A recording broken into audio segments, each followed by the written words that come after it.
You, boy, what's happening? What up, man? Chuck P in the building. It's your boy Zay Hill, man. This is the Stay Ready podcast where we don't get ready. We stay ready. And we encourage y'all to do the same. Indeed, we do.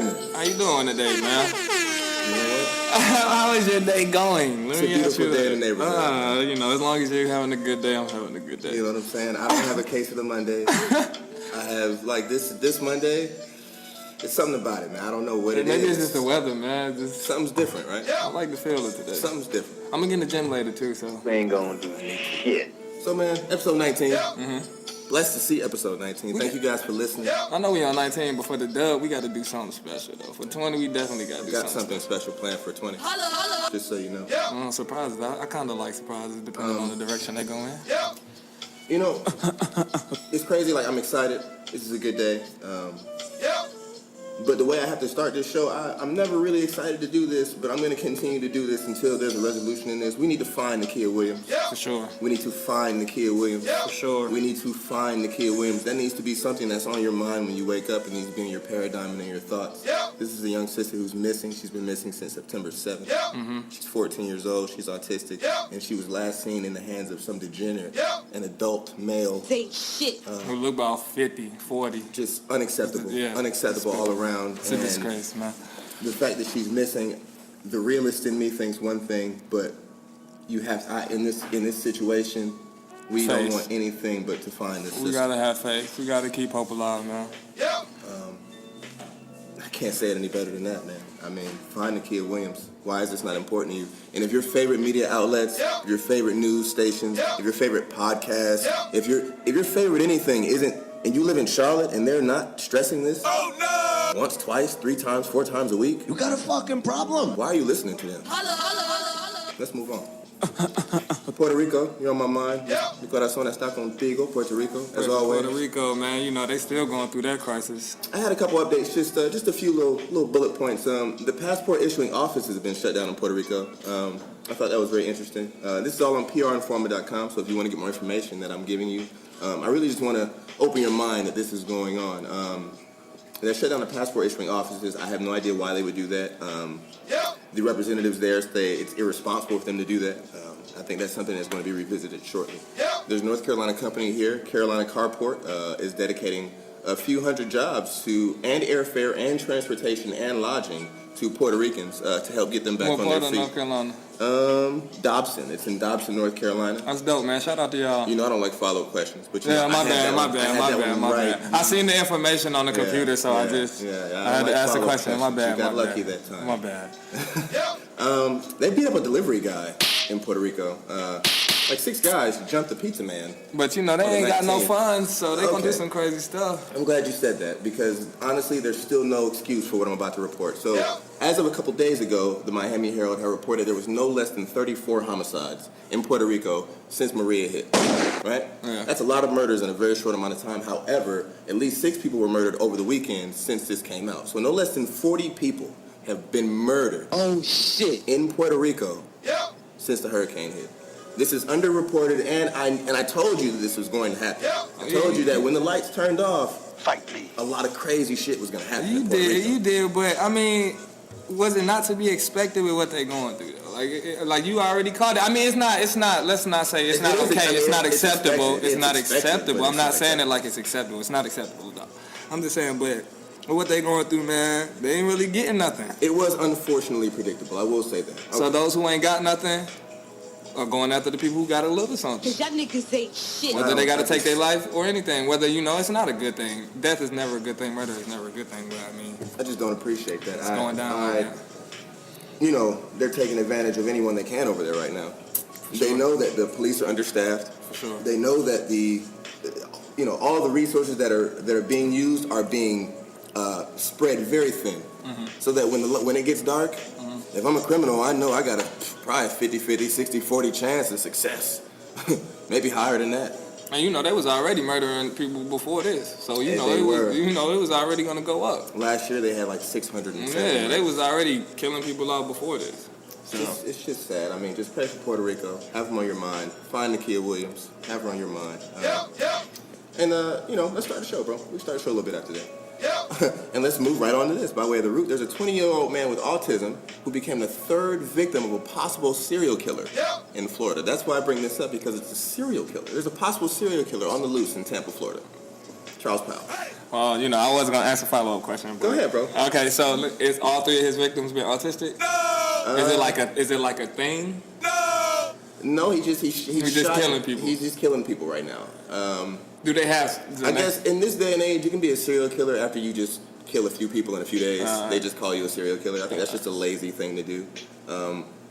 He's probably just shooting. He said, okay, so in the last 10 days, there's been 3 bodies in the same manner, and they've been found within a mile of each other. So that's what makes him a serial killer. The distance, the style of killing, the crime. You know what I'm saying? That's what will make him a serial killer. Not necessarily that he's finding autistic kids. If he was finding autistic kids, and that's just like, you're doing a lot of research, bro. You might be more dangerous than we think. But if you're in Tampa, you know, be on the lookout. If you're in the Seminole Heights area, be on the lookout. I hate that. Be vigilant. I hate that. I mean, you got to be vigilant. I so hate that, bro. And just so you see the 3 victims, there's not really any correlation between gender or race or anything like that. So he's just an individual who's looking for an opportunity to take lives. Probably watched too much TV, been on the internet too much. But to you, unknown serial killer, I will say this: you are in Florida, and everybody in Florida is strapped. So you will run up on the right individual. Those who stay ready. Quick draw, stay ready. So those who stay ready. You know, you might want to reevaluate your career moves right now. You know, you might want to quit while you ahead. Yeah, I was about to say that. Quit while you ahead, man. Is he ahead? Is he winning right now? No, not really winning. I'm just saying. Because like you said, everybody in Florida. It is Florida. I mean, listen. It is Florida. Okay. You know? Keep playing. Let's move on. So, this is very interesting for a multitude of reasons. This is by way of the AP News. A teacher has been put on leave in Santa Fe, New Mexico, for washing a student's hair because she felt like the aroma that the student's hair was too pungent for her, and she had to do something about it. So she took it upon herself to wash the child's hair. And this is not the first time she's done this. Charles Powell. Well, let me. Little kid's 6, by the way. I don't. That's all the information you get. I don't even really know how to respond to this. It's just like, it's so upsetting. Yeah. Like, what is going on out here, man? People are getting a little bit too bold with other people's kids, man. This is like an instance that just keeps on happening. So we're doing the pod, right? And for some reason this day you're being unprofessional because you know you don't really use your phone during the podcast. But for some reason you answer your phone, you got a little kid, and they say, "Hey, Charles Powell, your daughter's in the office crying because teacher just washed her hair. Fight me." What's happening? Honestly, I'm probably. Are we gonna do a segment first on it? Like, am I gonna let you like cool off? Just let you cook into the No. You gotta go? I'm just gonna say that. Technical difficulties. Gotta go. I gotta be out. I gotta be out instantly. You know, we can stop it and not come back after I deal with the situation, but I have to go deal with that situation. And that situation may not get dealt with in the manner that it probably should as a reasonable person. Because I'm probably going to be thinking a little bit unreasonable for you touching my daughter's hair and you're not her mother or me or somebody in my family. Very well said. You said that better than I was going to say it. I'm going up there. I'm letting everybody know. I tried to say it without putting that extra ignorant in it. Man, listen here. So, okay. Well, you know what? This next one might bring the ignorant about you. I'm going to go ahead and move past that one because I feel like everybody knows how we'll react to that stigma, right? Yeah. But this is a stigma that I'm not quite sure you would react the same way. A mom says a school shaved her daughter's head bald without her permission. Charles Powell. No, this is a different situation. Now I'm a real Yeah, I'm leaving instantly, and I may put my hands on this person. We got a problem. Yeah, I may put my hands on this person. We got a motherfucking problem. You shaved my daughter's hair. Yeah. This baby had beautiful curly hair. She's clearly a biracial child. She had beautiful curly hair. And then she came back to the crib with a fade? You know what the teacher had the audacity to say? You've already cut this baby's hair. You traumatized this child. You've cut this baby's hair. She had the audacity to say, well, it's going to go back in straight now. Right back up in your motherfucking ass. Charles Powell. We got a problem. Yeah. What they say is going to be some furniture moving in this motherfucker. It's not just going to be some furniture moving. It's going to be, I'm going to bring some clippers too. I'm going to cut your hair off. Tit for tat. Yeah. Oh, man. Yeah, and then, you know. That's petty. And they call that kind of stuff petty. And then her mama probably, a black woman, and yeah. I mean, she probably want to drag you around a little bit. I'm reading the details, and You got a fucking problem. the reasoning, the rationale behind this, allegedly the child had lice. But Come on, y'all. none of the other kids got lice. Just her. The wrong one to fuck with. I'm just saying, bro.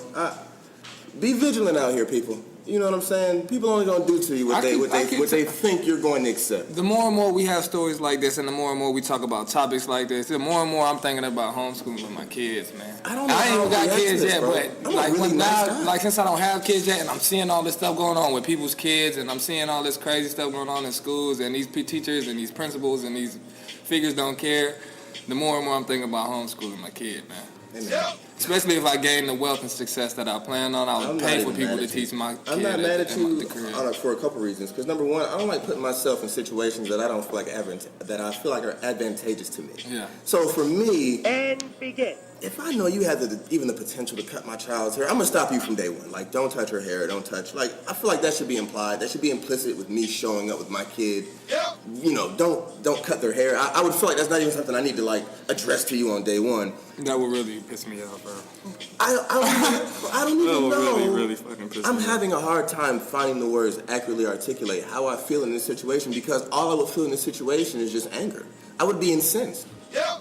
That's the only way I could put it. I would be incensed and I would see red in the way that they say that you would see red, but I might actually see red because I'd probably pop several blood vessels in my eyes. Yeah.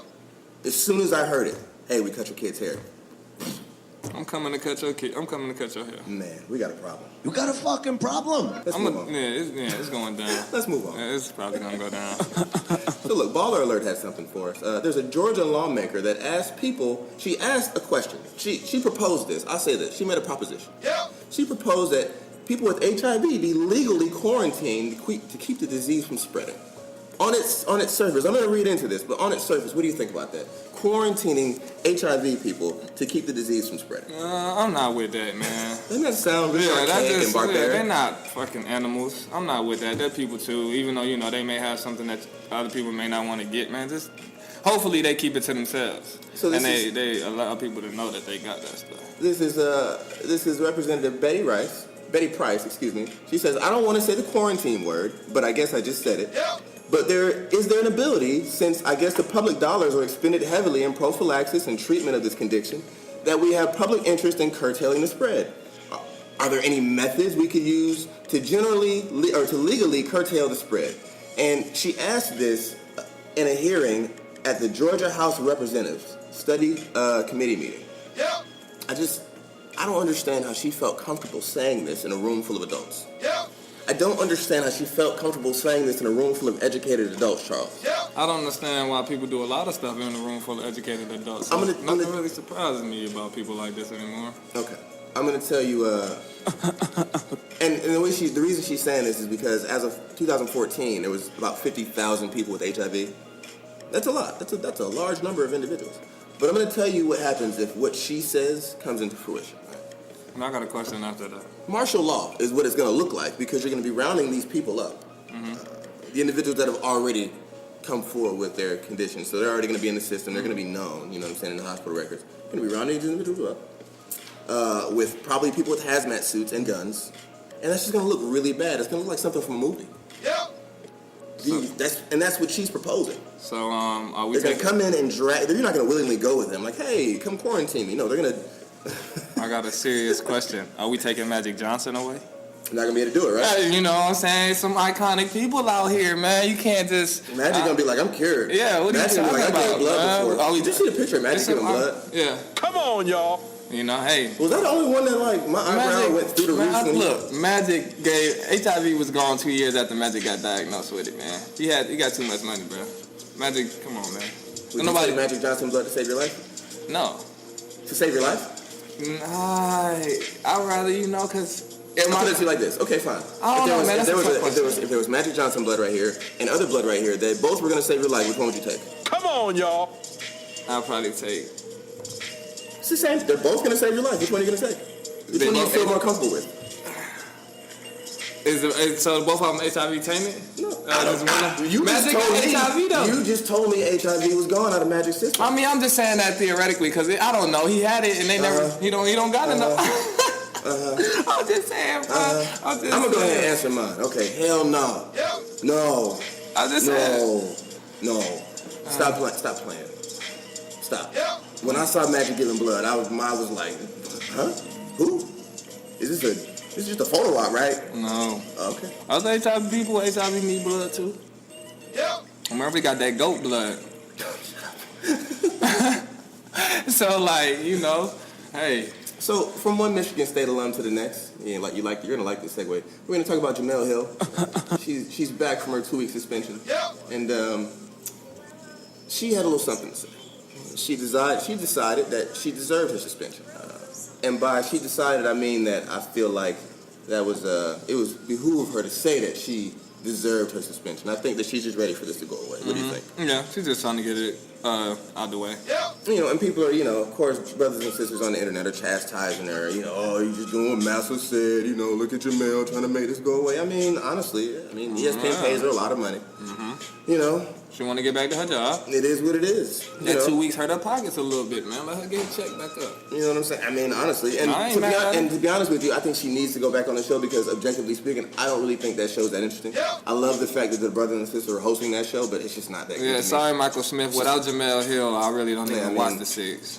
I mean, and when they're together, it's just like some days they're good. It's hit or miss. It's hit or miss. So when you start having more misses than hits in a place like ESPN, they'll get you up out of there. So I want her to go back to work. I want her to be prosperous. I don't want people to chill, man. Chill on calling her a coon and all of that, man. Y'all been knew she had bosses. Y'all been knew who she worked for. We already know the struggles that happen that come with working for a corporation when you have multiple bosses. So we already know this information. We already know the true road to freedom and prosperity as far as your own voice is owning your own. Right? And a lot of y'all and until she does that, leave her alone. And a lot of y'all motherfuckers that do the same thing and y'all work at McDonald's. So, like... That's a good point. Come on, man. Y'all be going back to y'all kissing y'all boss ass because you need that check every 2 weeks, too. Well, Everybody need their bread, get man. very bold on the internet. Yeah, that's internet trolls, man. There's a lot of boldness on the internet. I would say that because a lot of these people wouldn't dare to say anything to this woman's face. She'd most likely shut them down eloquently with the quickness, expeditiously, if not sooner. Like, what'd you say to me? Come here, let me holler at you. Let me break it down to you. Put some of this Michigan State on you. Shouts out to you, Jemele. I rocks with you. So give me a quick. I know you saw a little bit of basketball. Give me a quick update of what you saw. Last night, it was only 3 games. I watched the Pelicans play the Lakers. Lonzo almost had another triple-double. People have been so, oh my God, about this kid. Man, and you know what's crazy? He's setting records already, though. He had the most assists by the youngest player ever yesterday. He had 29, 11, and 9 the game before that. It's not like he just got to get used to the game, in my opinion, man. And a lot of people, it's only 3 games into the season. Like, you can't judge a player off 82 games. So, yeah, but they lost to the Pelicans. Anthony Davis, Boogie, I already know how that go. The Hornets, did they play yesterday? The Hawks and the Hawks didn't play. The Hawks played somebody. Talk to me about my boy. Tell him who my boy is. You already know who my boy is. Giannis had 44 like 2 nights ago.